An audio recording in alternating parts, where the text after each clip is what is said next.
بسم اللہ الرحمن الرحیم، السلام علیکم۔ آپ دیکھ رہے ہیں پبلک کوریج۔ آج بات کرتے ہیں جی خواجہ آصف صاحب کی۔ انہوں نے کہا ہے کہ جو گٹر میں ایک بچہ گر کر کراچی میں جن کی وفات ہوئی تھی، اس پر انہوں نے بیان دیتے ہوئے کہا کہ ویڈیو سامنے آئی ہوئی ہے، ویڈیو کو دیکھتے ہوئے جنہوں نے یہ ڈھکن چوری کیا ہے انہیں اسی جگہ پر لے آ کر وہاں گولی مار دیں۔ خواجہ آصف صاحب نے کہا، اظہار خیال کیا۔ چلو جی، آپ کی بات سے خواجہ آصف صاحب میں متفق ہو جاتا ہوں اس بات کے اوپر، ٹھیک ہے، لیکن آپ یہ دیکھیں کہ ایک جج جن کو آپ لوگ اسلام آباد لے کر آئے، اس جج کے بیٹے نے جو ہے وہ 2 معصوم بچیوں کو کچل دیا نشے کی حالت میں، اور پھر وہ اس کے اوپر جو ہے وہ کوئی کارروائی نہیں ہوئی، اسے بھگا دیا گیا وہاں سے، اور جو کیس اس کے اوپر بنایا وہ جو ہے وہ اتنا کوئی مضبوط کیس نہیں ہے۔ تو کیا آپ یہ کہنا بھی پسند کریں گے کہ اس شخص کو جو ہے وہ یہاں لے کر آئے اس چوک میں جہاں ان بچیوں کو انہوں نے کچلا تھا،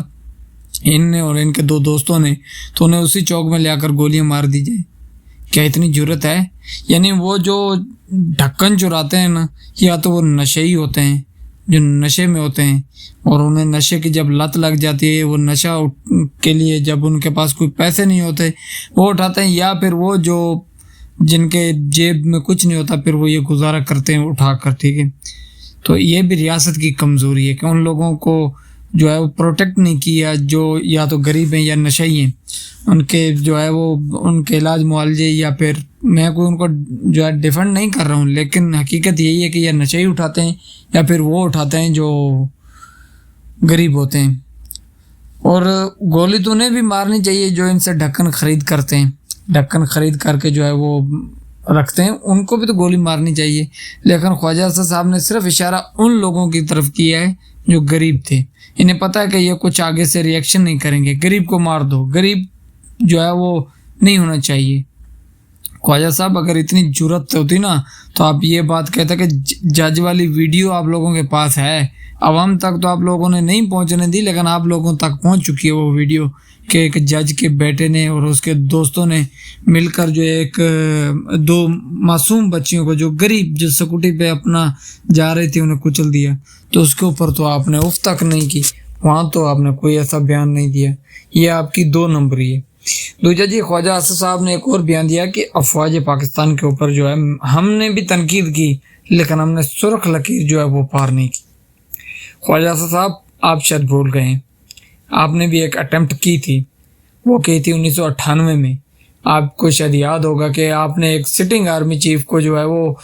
دوران پرواز آپ نے کہا کہ ان کا طیارہ جو ہے وہ انڈیا میں لینڈ کیا جائے، ایک آرمی چیف کو، ایک سپہ سالار کو آپ نے کہا کہ آپ کے لیڈر نے کہا کہ نہیں انڈیا میں اتار دیا جائے۔ پھر وہ سائن تکڑے تھے، وہ ڈاڈے تھے، انہوں نے پھر جو آپ لوگوں کی، میں الفاظ کا چناؤ محتاط رہتے ہوئے کروں گا کہ آپ لوگوں کے ساتھ جو آپ کا حشر کیا،